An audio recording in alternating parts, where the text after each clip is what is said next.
Hello, everyone. Good afternoon. For me, it's actually the morning, but good afternoon for everyone in South Africa. It's such a pleasure to be here today with you to moderate the sixth and final session in the 6-week bootcamp, e-commerce bootcamp by Online X. So it's really, really great to be here. And a quick thank you to Sasfin, as well as you Africa and PayFast for making this possible. We greatly appreciate their support. One quick note before we dive in, please make sure to stay on till the end of the webinar for a chance to win 2 Takealot vouchers worth 2,500 Rand. So make sure to stay at the end and you'll get that special chance. So today is definitely not about me. It's about the 2 wonderful panelists that we have to cover the wonderful topic of measuring our performance. So I'm just going to quickly introduce our 2 panelists. First, I'd like to introduce Anna Valina. She's the co-founder and retention lead for GrowThink. Anna is a seasoned growth and marketing data specialist with a track record of helping global and African brands. She's launched multiple digital brands across the continent that have grown into household names. She's built up passionate teams and has turned teams around. She has led retention and customer value management, analytics, customer care, customer experience, PR, and communications teams. So Anna is definitely qualified to speak today, and it's going to be a pleasure to listen to her. Our second panelist is Simon Lloyd. He's the co-founder of the performance marketing agency Algorithm Agency. Algorithm partners with e-commerce and lead gen clients in sub-Saharan Africa, UK, and the US. Lloyd is a true digital veteran, learning his craft in the digital trenches in the UK. And Lloyd first started in the music industry, which is pretty cool, building databases and some of the first websites for major recording artists. And then finally got me, Danny Gavin. I'm the founder and chief strategist of Adage, which is a digital marketing agency. I was born in South Africa. My parents took me away in '85 to Houston, Texas, and I've been trying to get back ever since. So hey, Anna and Simon, why don't you quickly just shout out hello, and then we can get into it. Hello, everybody. Really good to be with everyone here today. Thanks for joining us. I know it's an hour of your time, and I hope you learned something new and exciting that you can implement in your business. Yeah. Hi, everybody. Likewise, good to be here. And Danny, thank you so much. I've never, ever been called wonderful before. So yeah, looking forward to it. Cool. All right. So sort of the schedule for today is the first 30 to 40 minutes, we're going to be going through the journey of coming up with a measurement and analytics system. And then we'll have time at the end for questions. So if you have any questions, feel free to reach out in the chat and we'll make sure to try to cover as much as we can at the end. And yeah, so we're going to jump right in. So the first area of measurement is basically defining what success looks like for your business. We know that different businesses have different objectives. E-commerce businesses have one focus, lead gen have another. So it really is important to sort of like, I like to look at it as like setting up the foundation for the house you're going to build. And Anna found a really interesting, I guess, I don't know if it's a parable, but sort of a point about a North Star, that every business is kind of like a ship and they need to have that star in the sky that's going to lead them to where they want to go. So why don't we jump into defining what success looks like for your business? And Anna, why don't you kick us off? Yeah, perfect. Thanks, Danny. So, and it's something that I'd like to touch on because I think, and just expand on, because I think it is a really great framework for businesses to have a think of when they go online or when they digitize or when you set up your e-commerce platform, whether you're setting up from scratch or whether you're optimizing something you already have. I think it's really, really important that you define what success looks like, you define what your teams are doing, and you define something that you can measure across all of the teams. And generally the way that you would do that is get everybody into a room and think about really 3 things. And the North Star metric, and you can Google this, is something that's been coined by a lot of Silicon Valley startups. And essentially, the framework tells you you've got to measure 3 things. You have to lead to 3 things. One is an increase in revenue. So obviously, whatever you do online, you want to make sure that it's bringing in money, unless you're an NGO and in which case you want to bring in more money to support the businesses that you support.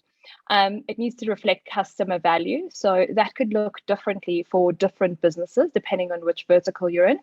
And measure progress for yourself and for your teams. I think it's really important that that both you and your teams, if you have big teams, feel motivated and know where they're heading. I think it was actually Jeff Bezos from Amazon who you just spoke a lot about making sure that everybody's pulling in the same direction. And I think, having been part of many different businesses, it's really important that everybody's aligned. Your management team, your executive team, even your own team, or even yourself, you know what you're measuring, and you think about how you impact that from an online point of view. So the metric of North Star, the framework of a North Star, some people refer to it as a constellation of metrics as well. So you can think about all the different metrics that you would want to measure as a business when you set up your e-commerce platform, or where you take your shop online, or even when you take your lead business online. So the framework that you really want to think through is, how do we grow? How does my product grow? What brings me more revenue? How do I know that my customers are happy? How do I measure that? And what do I feed back to the teams? And really, you can do that yourself.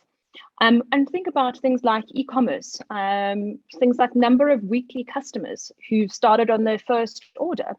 Think of things like number of daily purchases, or maybe even customer lifetime value. So depending on what your business is, and you figure out how long each customer or how often they come back. So think about all of those things, and really think about what matters to you as a business and to all of your teams. And then depending on where you are, that could also just be things like number of leads coming in.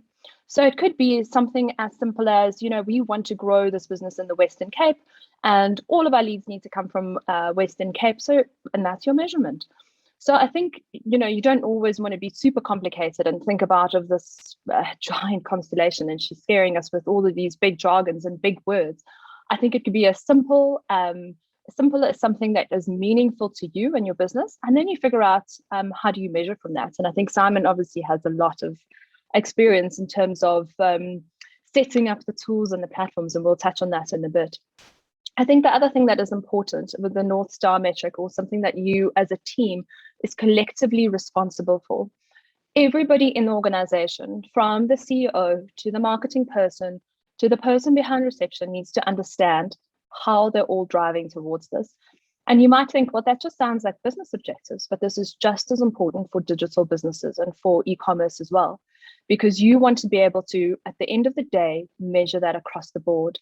And we want to make sure that your success and your online metrics are measurable and actionable. And I think we'll touch on that a little bit better, a little bit more as well. So I think that's high level from my side. Simon, I'm not sure if Danny, if you want to add anything to that. I think you've kind of hit the problem statement already, which is there's a million things in the constellation to measure. And this is where everybody goes wrong. So always use the same analogy, which is, what's the best thing about digital marketing? Well, marketing or e-commerce, anything these days is, you can measure everything. What's the worst thing about digital marketing and business? You can measure everything. So I always use that analogy of, where's Wally? So one of the most painful things I experience with all sectors, all types of business, particularly in exco sessions, leadership sessions, is nobody's actually clear on what the top, 3 or 4 things are that they actually want to measure as an indicator of success. So I spend many hours in executive teams where, even though everyone's agreed that these are the things that we're going to look at, and there could be 100 of them, nobody's kind of agreed on what the top 6 things will be. So then you spend 60% of all executive time and reporting time debating what's important. So for me, the biggest thing is, whatever it is that you decide is your North Star, if you can't distill that information in simple graphs, maybe 6 graphs maximum, on one slide with trended data on a screen, that all your staff can see, then you've gone horribly wrong. So I think Anna's kind of point is, you know, every business and every sector might have different objectives, but don't ever try and go into reporting and debate without having a very clear view of what that one PowerPoint slide is or what that live dashboard is that anybody in the business can look at and go, okay, we know what our top 6 objectives are. Are we trending up? Are we trending down? Are we above or below target? And, you know, that's kind of data 101, but everybody gets it wrong. So yeah, if it's not on one page, then something's seriously wrong. And then I think the other part of that is just making sure that you think really practically about your business as well. So I don't know, just random examples. So if you're going to be selling something with a low average basket value and it's a frequent purchase, so let's say, I don't know, toothpaste, nappies and soap, that's a very different animal to somebody who's selling furniture, maybe sofas and beds that are, you know, 10, 20, 30, 40,000 rand and an infrequent purchase. So the way that you might define what metrics you are going after could be quite different depending on the nature of your business. We always have a good example, which is, I don't know, if people were trying to buy a bed online, a bed is a white rectangle with no real distinguishing features. So comparing that with the same mindset as trying to track and measure sales of toothpaste or razor blades is a completely different thing. So therefore, I don't know, just think in simple terms around the behavior of the purchaser and the frequency that you're going to be having metrics that fit into that framework, if that makes sense. So it's very easy to get lost in data before you even try and keep it simple. Simon, and I love, sorry, Danny, I love that saying. The problem with digital is that you can measure everything, and the best part of it is that you can measure everything. And I just wanted to just offer another piece there. I think it is what you said in terms of having 5 or 6 metrics on one page that everybody can agree on, I think is vital. I've been part of many businesses that have actually spent anywhere from 6 to 8 months defining what those metrics are. So don't think that this is going to take you a day. You obviously, you know, can go and spend some time in a nice coffee shop with your co-founders, or, you know, even a mom or a friend. Use them as a sounding board to make sure that you've got the right metrics.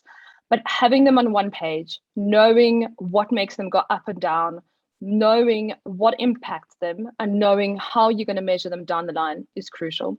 So if it's revenue, that's great. That's one metric. That's not everything that you need to measure. If it's the number of repeat purchases, it's a number of monthly active users, it's a number of leads coming in. Make sure that everybody in the business is well orientated about it. They know how they personally can impact that. And at the end of the year, when you actually look back, know what you did for what reasons, because it's very easy for all of us to get distracted. It's very easy for us to go and start having debates about what worked and what didn't work. But at the end of the day, be true to yourself, be true to your North Star, and be true to the benchmarks that you've created. And obviously, that's not to say that, you know, 6 months down the line, you figure out, oh, this is not working for me and this is not right.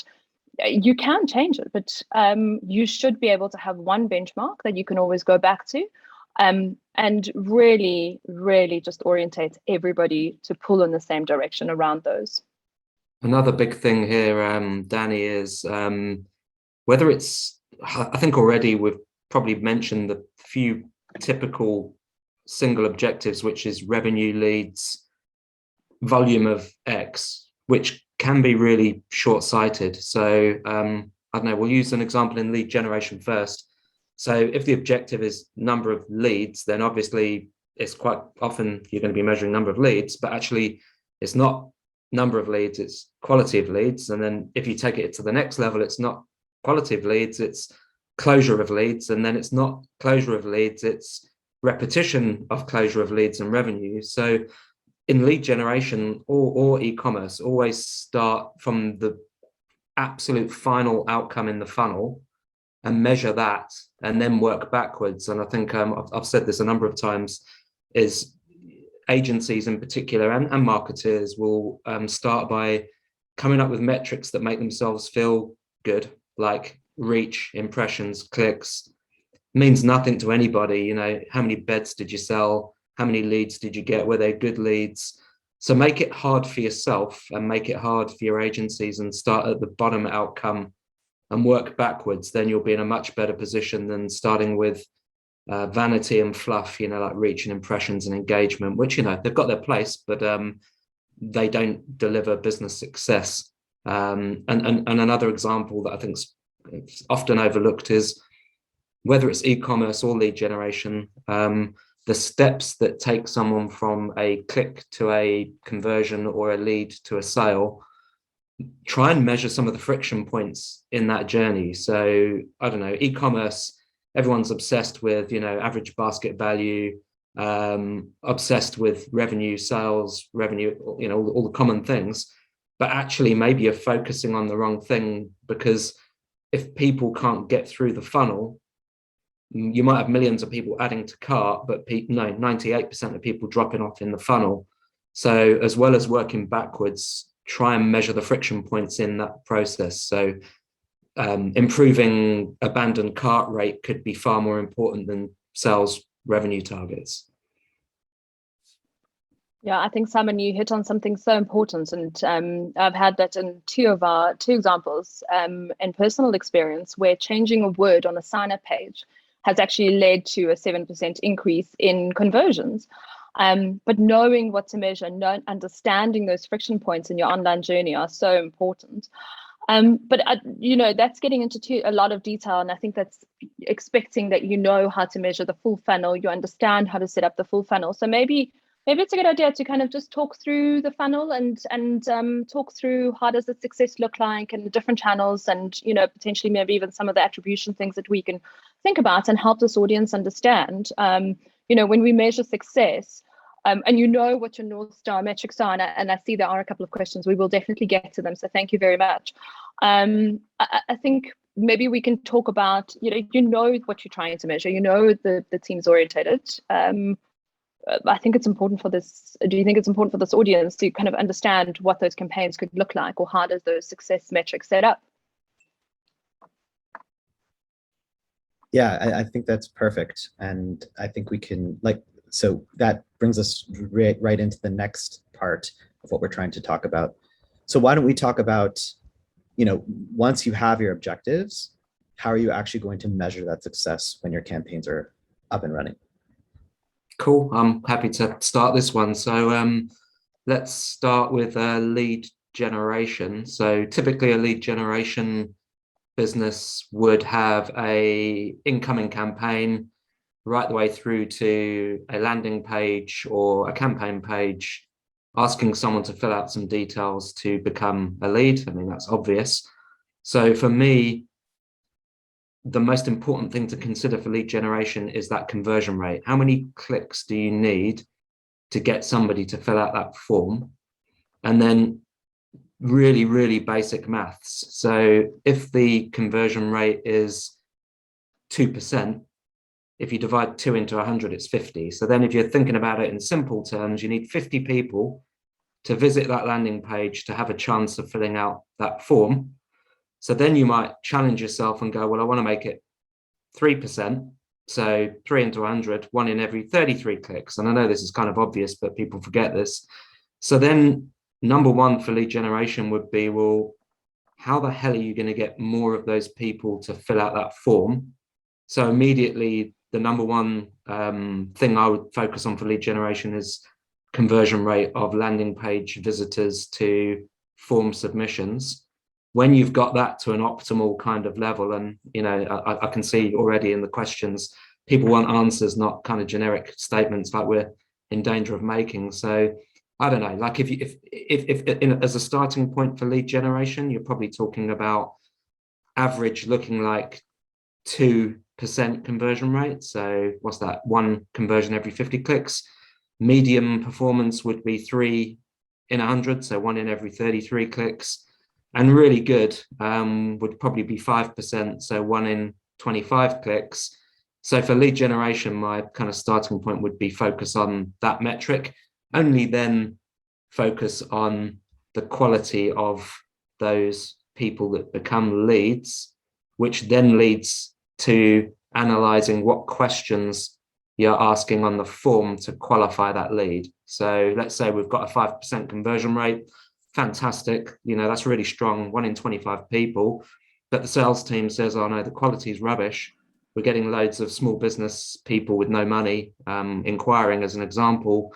Then maybe the next place to look at is, how do you qualify that traffic to say, okay, well, what's the size of your business? Do you have turnover more than X? So that's where I would start from a lead generation point of view. E-commerce, similar story. Lots of traffic to homepage, to a product page, or straight to a product page. The big number one metric would be how many people add to cart. That can range like massively. It's not as easy as saying, X number for e-commerce. It depends on the product. Obviously, the higher the ticket item that you're purchasing, the lower the conversion rate. Buying a bar of soap versus buying a 50,000 rand couch. Obviously, the bar of soap, you'd expect a higher add to cart rate than the 50,000 rand couch. So be realistic about, your sector and the value of the goods. But the big thing that Anna touched on there was the call to action and the information being displayed on the product display page, i.e. where the product is advertised, is absolutely critical. So definitely start looking at different variations of home pages or product pages to say, okay, well, is a green add to cart button better than a orange add to basket button? 99% of the time, a green for go add to basket is going to outperform anything else, because that's what people know and expect. So e-commerce, definitely add to cart, and then critically after that would be how many people get through the funnel and where are the drop-off points in that funnel.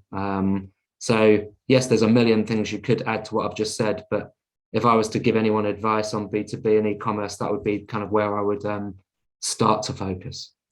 Just an interesting question on B2B. So you mentioned that there's this concept of adding fields to a form because in order to qualify. But then on the other hand, it's like, hey, if I make this form a little bit longer, maybe less people are going to fill it out. So any advice that you can have for people, specifically in the B2B world, where it's like, it's always like, should we make it long and get more information to qualify, or should we make it shorter to make it easier for people to fill out? Ouch, that's a hard question. But I mean, basics are, the less you ask, the more people inquire. The more you ask, less people inquire. So really the answer to that is, if quality is poor, add more questions. If volume's high and quality is poor, add more questions, and then kind of vice versa. I think, but don't ask people to do something that's ridiculous. Like quite often people will go, well, I want people to give me their ID number. That's like, way too soon.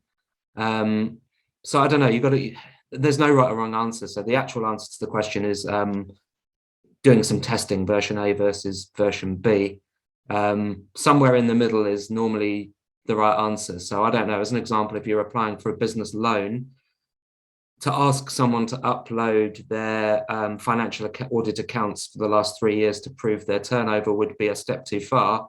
However, if you ask them, what was your turnover in 2019, 2020, 21, that's more reasonable. So you get the idea. It's kind of, where's that balance of qualifying the traffic without being unreasonable?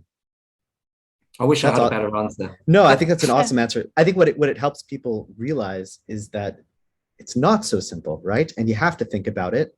And having a huge form or having a short form, it's not like a given. So you have to think about it. But Anna, yeah, please go ahead. Yeah, I was just going to add to what Simon was saying. I think also put yourself in your customer's shoes, put the customer first to figure out what are they comfortable sharing, first of all. Second of all, what kind of questions would cause friction? Where do I need to go? I mean, I've heard of strange things that you had to upload and fax old documents. Be reasonable. What is the minimal level of information that you need in order to qualify this lead, depending on the business? Is it, I need to call you back, and actually what I need is a really good phone number, because you'd be surprised how many people enter their phone number wrong, or an email address that needs to be checked. Is this something that's a login or a registration where you need to send them an OTP? Take as little information as possible that will allow you to make a good business decision, so that you're able to qualify that traffic without causing additional friction. Is kind of the trade-off that I would comment on. I can see some of the points in the question panel there, and I think someone stated there, Jack, I think about adding ID to a form field led to much better increase in quality. Do you know what? There just isn't a right answer for any business sector. Like, the only answer I have is test and learn. There's no right answer. I see there was another question just around what does it mean if you have lots of traffic to a website, low time on site and a high bounce rate. So obviously, definition of a bounce rate is somebody arriving on a page and then disappearing without consuming any other page. That obviously means that you're not inviting that person to take an onward journey, and therefore the user experience is either poor, i.e. they don't know where to click to go next, or the construct of that page is wrong. And again, people are going to get tired of me saying this, do version A and do version B, mix up the form fields. And I think that the biggest problem is striking the balance between a simple page with clear signposting versus giving enough information for someone to actually make a decision. Generally speaking, people's attention span is, getting less and less. If you have 3 call to actions, so I don't know, fact sheets, brochure download, and inquire now, if you give people a choice of 3, the conversion rate on all of those 3 will go down. Whereas if you have a choice of 1, people will procrastinate less and do more of one thing than they will have a choice of 3. So again, maybe test removing some of the signposting that might be causing confusion and keep it simple, and then maybe add 1 next to it, or then change that variation to see which one gets the best. So split testing is something that is absolutely huge, but very few people actually execute. So just on a related concept before we move on to the next point, sometimes sales cycles take a long time, right? Or it's whether it's a lead or whether it's a purchase, if it's very expensive or complicated, people aren't always going to go and purchase right away or fill out a form. Do you have any recommendations for those type of scenarios? What can you do on the site to capture those people, or to measure success, because people might not fill out the form right away or buy it right away? So any ideas around that? And Anna, if you want to go first, go ahead. Yeah, I was good. I'm trying to look at Simon to see if he wants to talk about it. So, yeah. And I'm going to talk through, I think I'm going to talk through it as a framework of a funnel, because I think that's probably such a simple, but such a easy way for everybody to understand. So if you can imagine not an upside down pyramid, it is an upside down pyramid, but you imagine a funnel, right? At the top, you've got traffic coming to the website. That could be anything, home to your homepage. Now you can think from a funnel point of view, you can think about applying that on the product page, on the e-commerce. You can think about your homepage, your lead page. So it works basically in almost every single example. So at the top of the funnel, you'll have a general traffic coming to the site, and that's really, you can measure with Google Analytics or whatever your tools. And I know that there's a few questions on tools as well, and we'll chat about that in a minute. So that's at the top of the funnel. As you go down the funnel, so obviously, right, you go high level traffic, looking at website, particular products, add to basket would be here. checkout would be at the bottom. So you could also, it could also be that your checkout is somewhere at in the middle, and remarketing and re-engagement is actually right at the bottom.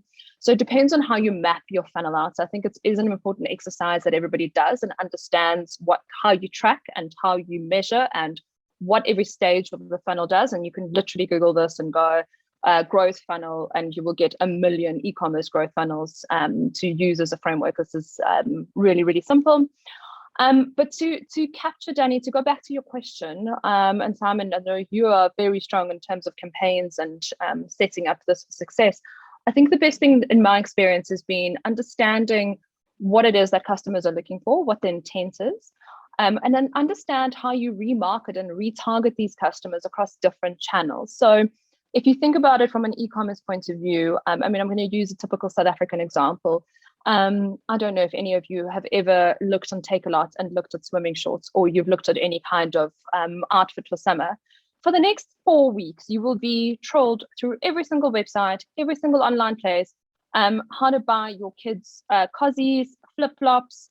There are so many of these remarketing tools and remarketing ways, and some of them are creepy and stalkish and irritating, because you know what, I bought that outfit 3 weeks ago and you're still trying to recommend that I buy it. So no, you are actually going to get banned on my view.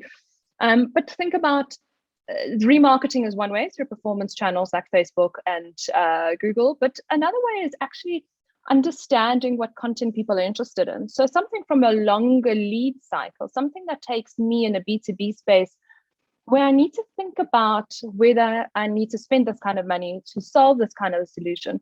Think about content that would play a role in that. How do I advocate for you to really close that loop? And who are you in my sales cycle and in my funnel? And how do I really target the right level of content for you without being creepy and weird, and also stalking you, because that's not really allowed either. So I think, how do you improve and customers to come back and fill out that form? I think there are many different answers depending on what business you're in. I think there's different channels and different campaigns. And again, make sure that your campaigns are set up correctly for measurements, and understand which of these customers are coming back at what point. What drives them to conversion? I know with e-commerce, hot sales work really well, 10%, 5%, depending on your size of order. Finding ways to give your customers a small discount through CRM, for example, could also lead to conversion. So it all depends on which side of the business you're on, which vertical you're in, and really the user behavior that you're trying to elicit. I see a few more questions in the chat here around ClickFunnels, technology, etc. So I think probably the biggest problem with this sector is that there is tech that you can throw at any funnel or automation. And if you search for AI, automation, sales funnel, optimization, there's 1,000,001 tools. A lot of them are actually over-engineered and too expensive. So I think just try and keep things simple. So a lot of people will be using Shopify or WordPress, or any other enterprise kind of CMS system. Probably the biggest thing is to think about the volume of people that are getting to a problem point in your funnel. So is it worth you spending hundreds of dollars a month on some fancy automation system when only 20 people get to step 2 in your funnel? The answer, unless you're a pretty big business, is normally no. So then Anna's already touched on like the power of Google and Facebook from a remarketing point of view. The only thing I'd say on that is, video content from a remarketing point of view is sometimes far more effective than standard display messaging. So, don't spend maybe as much money on video for awareness, maybe spend more on video for remarketing, where someone's kind of shown an interest in your product. But getting back to the point of like the sales funnel, in WordPress there'll be 101 plugins that you could choose, that you can literally just say, right, if person reaches step 3, send email to say, hey, we noticed you got to step 3, and you didn't purchase, is there anything we can help you with? And then if you make it even more practical, if the volume can justify it, as you'll probably know, one of the most frustrating things in a sales process for e-commerce is, I don't know, a problem with a payment gateway, or you don't want to do an EFT, or something hangs in the funnel. How awesome would it be if there's this magic thing that is chat in the funnel, not some generic chat bot on the homepage that says, hey, my name's Dave, would you like to chat to me?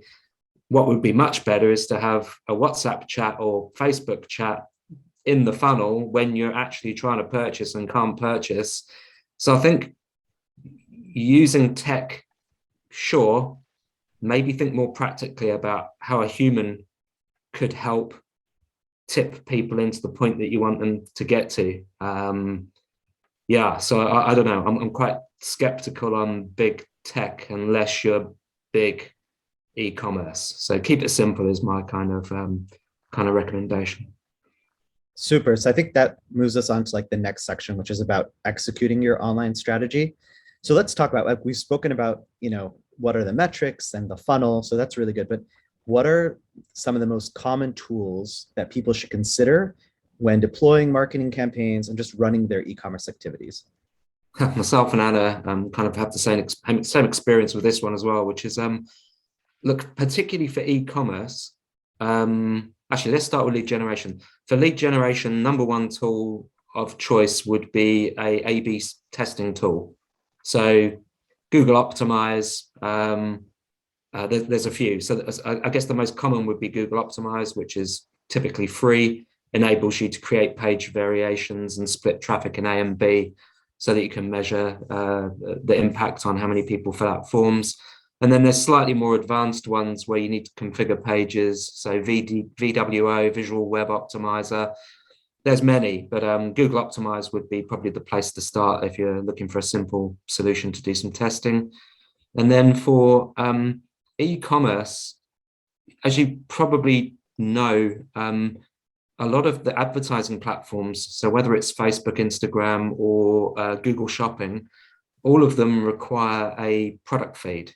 So whether that be Google Merchant Center, which people use to get the product images, prices, and descriptions into the shopping ads, or whether it's some kind of plugin into WordPress or Shopify that, again, scrapes prices, products, descriptions, and puts that into an advertising platform. That's all very well, and you can choose whichever one you want.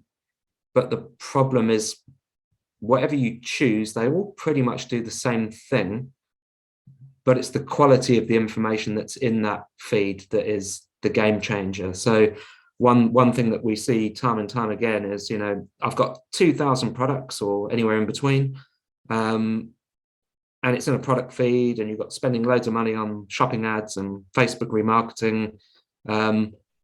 But if you don't have decent short descriptions, decent images, or decent long descriptions, then why would a user purchase the product in the first place? So I think whatever tool you choose, and I think I'll give you my list of the essential ones now, but don't forget the quality of the stuff that goes into that product feed. It's absolutely critical.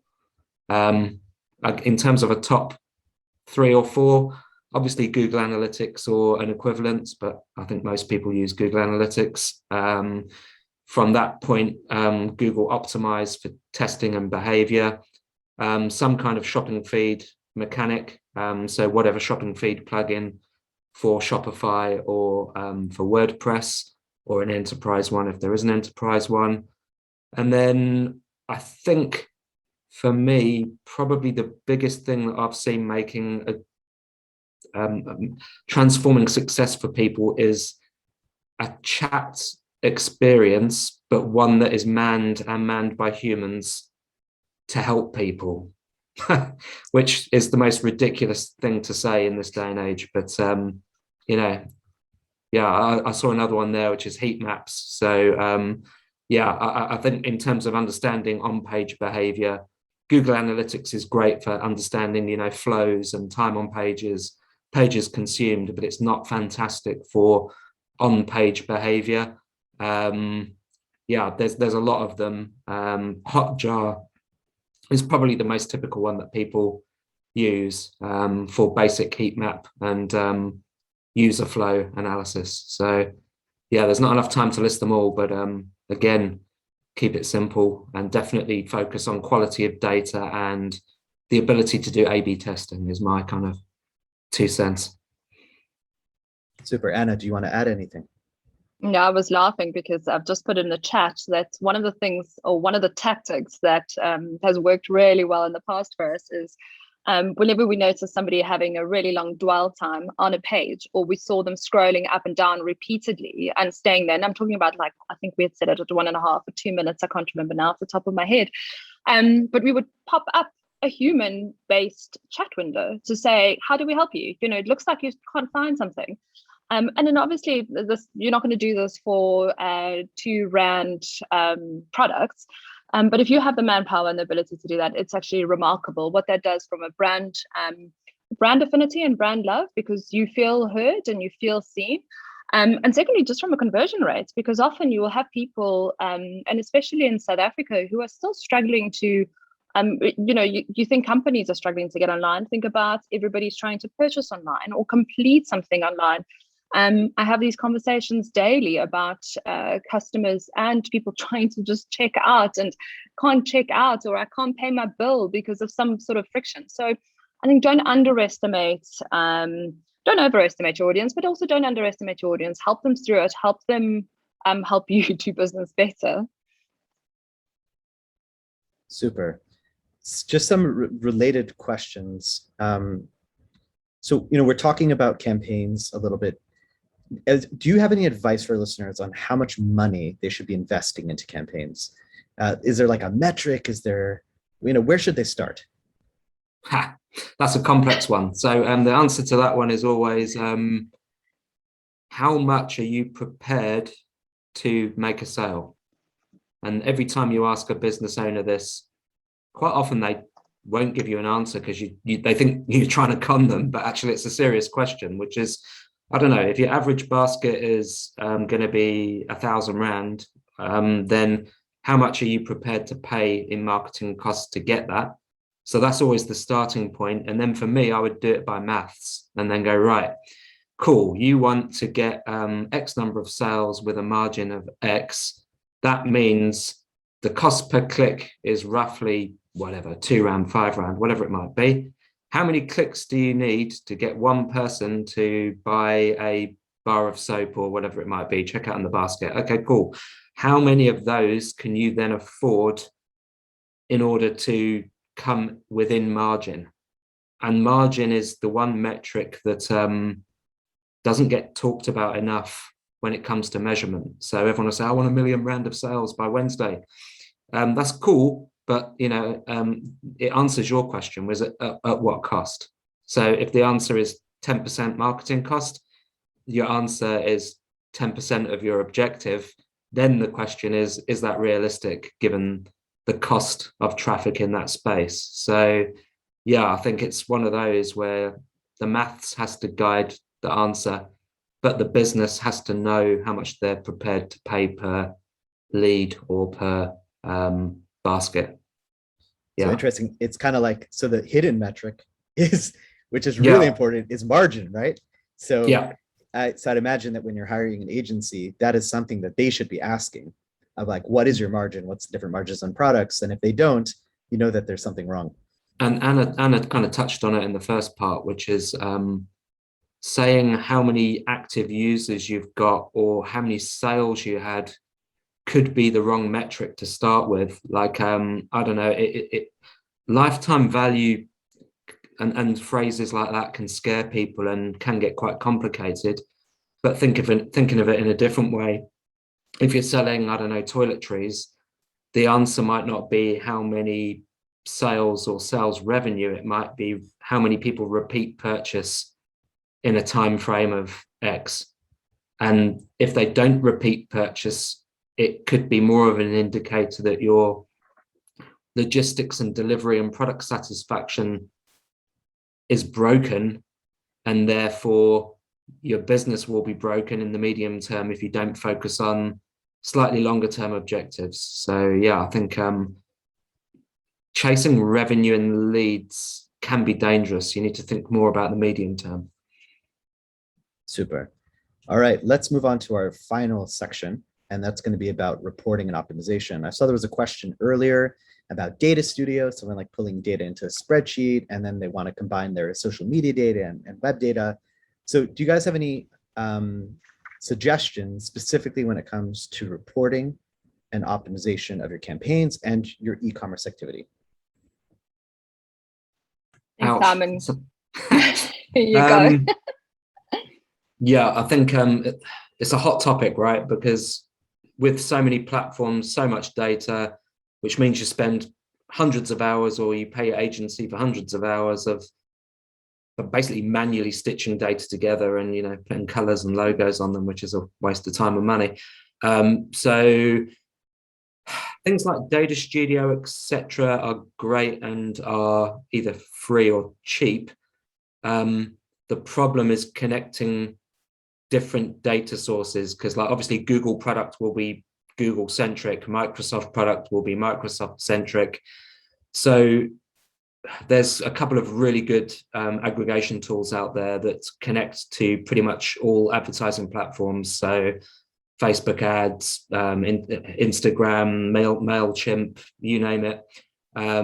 Probably the most accessible one that integrates with everything is a thing called funnel.io, which is basically a pre-integrated platform where you can just put in your logins for each of your platforms and it'll aggregate that data together for you. So I think the minute that you're getting into a slightly complex space, my first point of call would be to look at funnel.io. But then the problem, and I think someone had this in the questions earlier, saying, you know, should I hire a data scientist or a robot to do this stuff? There aren't many people in South Africa that are skilled in data analysis. So sure, if you can hire someone, go for it, but just be cautious because there's a real skill shortage. And I think sometimes people think AI and data analysis is super complex and are scared of it. But I bet you if a business owner had a bit of will and they signed up for funnel.io or whatever it is, they could probably work it out. So like all things digital, don't be afraid to roll your sleeves up and actually have a go at doing this stuff yourself. So yeah, my advice would be start with Data Studio. If it's more complex than that, then maybe look at funnel.io. And if it's getting complex in funnel, then try Googling it. And if it's too much and it's not where you want to focus your time, then look to hire a specialist. Just good luck finding them. Mm. Cool. I thought there was a good question that just came up. You know, please God, everything works out well, right? But often things don't go right? And it doesn't necessarily mean that it's not working, but maybe something's off, maybe it's the creative, maybe you're not spending enough. So how should someone approach it when there's myriads of possibilities?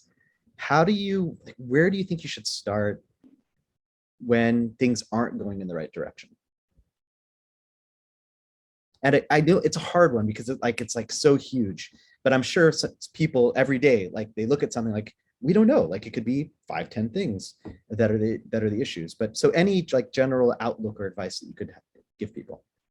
I've got a couple of things here, which would be number one, just a quick kind of simple question is, are you actually tracking where the traffic came from in the first place? So without getting into detail, like you can tag stuff to say, you know, sure, it came from Facebook, but was it in the news feed, or was it in a story, or was it blue, or was it purple?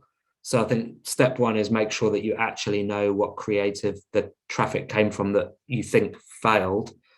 The next one would be split testing to, you know, is ad A better than ad B, which you can only tell if you've got the tagging in place.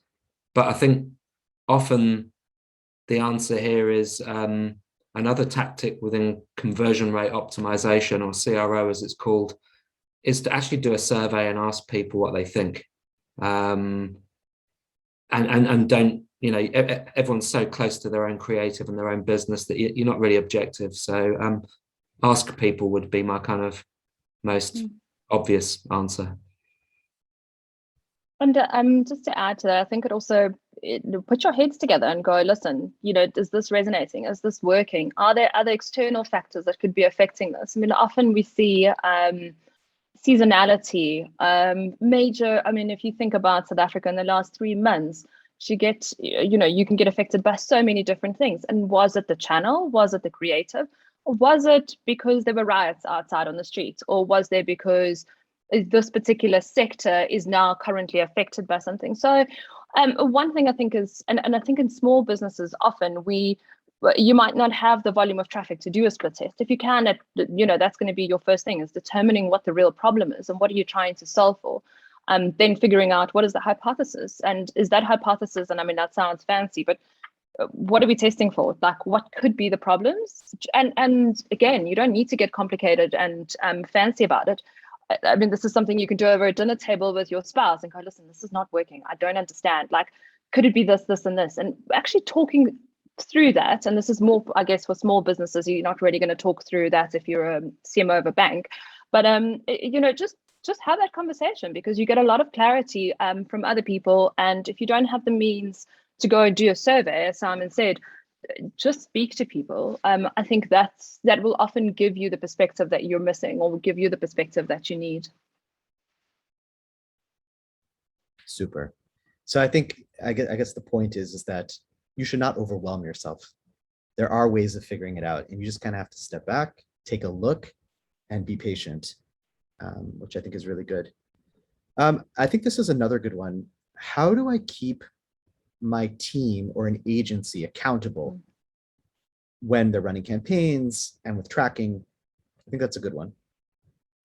I'll start first. And Simon, I think, obviously, running a performance marketing agency, probably obviously have a lot of insights and a lot of experience in this. I've been on both sides. I've been the client, and I started my own growth marketing agency a couple of years ago with my co-founder Nicola. And often you want to make sure that, again, you understand what it is that you're measuring, because people have opinions. Every single CEO that I've worked with has opinions, but the data is what really tells the story. And if you arm yourself in that boardroom with the data, it's a lot easier to have that conversation with somebody who might have an opinion otherwise, and to hold yourself, I think, not just your agencies, but hold yourself accountable. What it is that I'm measuring, and am I actually being, is my ego driving this, or am I in the wrong? Could I be in the wrong? And I think it's often easy to be reflective, but sometimes it's not. So I think from both yourselves, your team, and your agencies, from a high level point of view, understand what you're measuring, understand what you expect from people, and understand what success looked like. Was it a pretty design on a page, or was it conversion into the funnel, into the checkout? I think it's really, really important, because then it's not a subjective conversation. It's a data-orientated conversation, which is a lot more helpful. Simon, I'm sure you have loads of experience and practical suggestions. Yeah, you've kind of covered it already, but it's easier said than done, which is ego and self-perception is, the biggest problem. Subjectivity can only be taken out by data. The problem with that is people don't tag stuff properly. So I don't know, like, it's a simple practical example. You spend all your effort on making sure that the Facebook single image post is beautiful with a purple swish here and a lowercase this or an uppercase that, and that's cool. Stuff needs to look decent. That's never going to go away.